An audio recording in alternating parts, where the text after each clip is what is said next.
So hi guys, for today's video, nakita ko lang lahat ng clips na to sa cellphone ko at naburo ko na ata yung iba. So share ko lang sa inyo yung trip namin sa Dubai. Hindi nyo alam kung gaano kami kasaya na nakapasa kami sa immigration kasi sobrang lupit ng immigration ng Pinas. Kahit kompleto yung documents ko, hinold nila ako. Pero dahil kasama ko is senior and PWD, they let me in.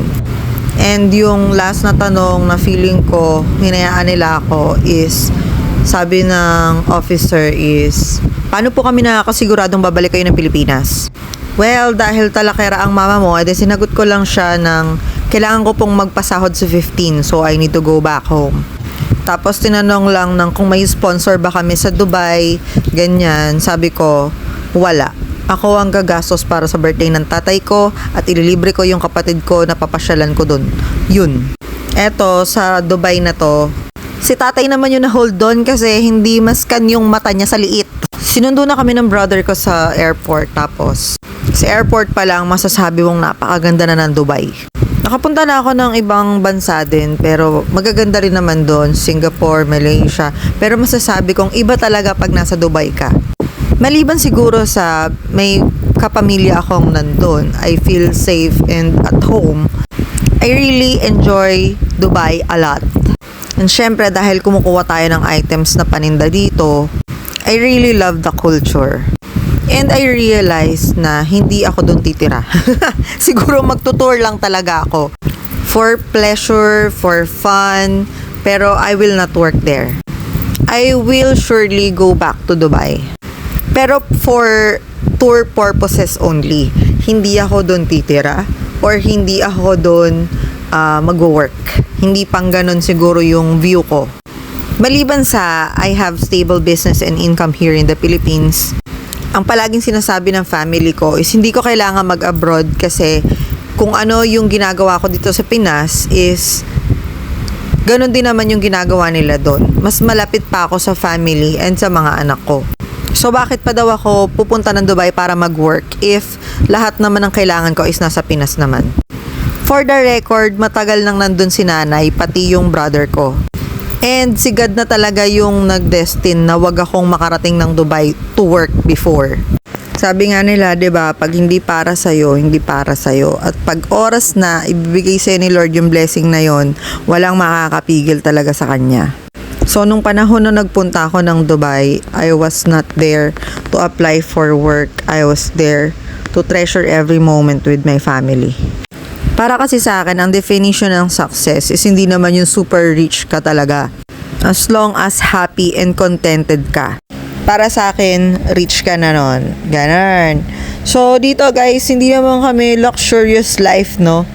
Naitawid namin yung 2 weeks ng paganyan-ganyan lang kami. So, 2 weeks kaming namasyal at nagpalibot-libot sa Dubai nang walang gaanong gastos. Syempre, kung kaya ko yun, kaya mo din yun. Hindi naman everyday kailangan mong kumain sa fancy restaurants, sa mga mamahaling pasyalan. Kasi yung mall nila dito, may mall din naman tayo sa Manila. Nasa iyo na lang talaga kung paano mo i-enjoyin yung buhay mo, te. So, wala kaming sinayang na panahon dyan, kundi magpicture sa lahat ng magandang spot. Pero syempre, mas in-enjoy namin yung magkakasama kami together ng family. First time din kasi namin makita yung pamangkin ko. And rest day ko din ng 2 weeks na mag-alaga ng sarili kong anak.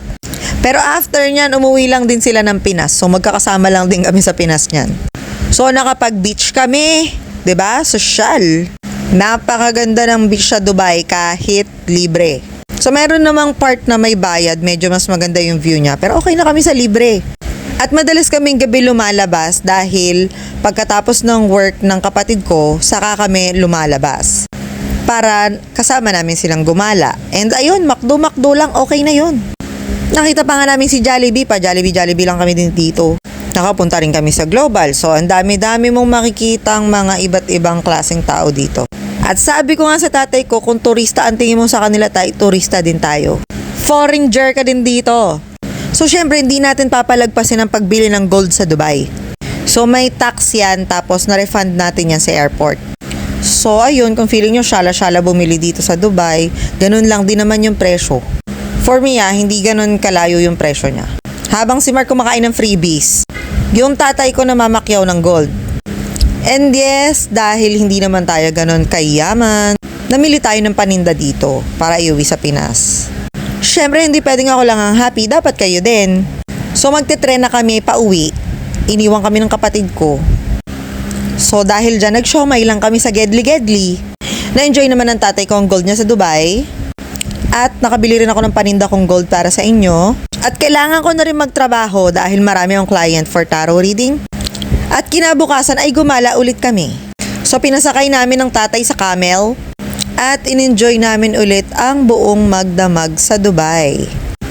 Sabi ng brother ko, sobrang busy din nila sa work, so bihira talaga silang makapasyal din. So in-enjoy talaga nila tong mga moments na magkakasama kami sa labas. 2 times kami nagpunta dito kasi yung una kasama ko yung pinsan ko, yung ate ko. Siya yung naglibot sa amin at nanlibre sa amin dyan. Tapos bumalik kami kasi kinulang yung orders na pina-order ko na paninda para sa inyo. So lahat ng items is binabalikan ko. Nag-entrance ako ulit guys.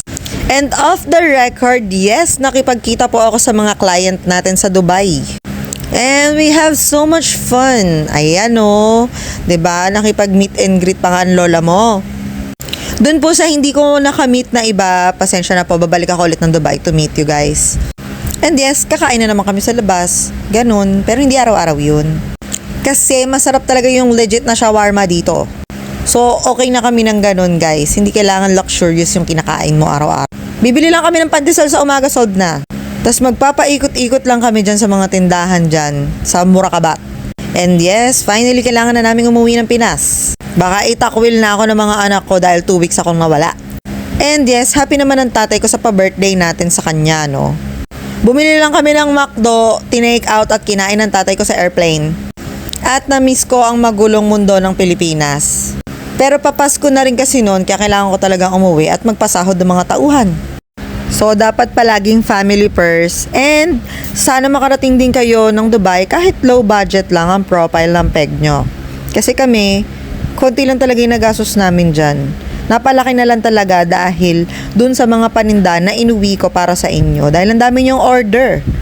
So, lahat ng nagastos namin sa Dubai ay nabawi ko din sa paninda. Kaya, hindi naman ako lugi, masaya pa ako sa buhay. Yun lang yun guys. Bye!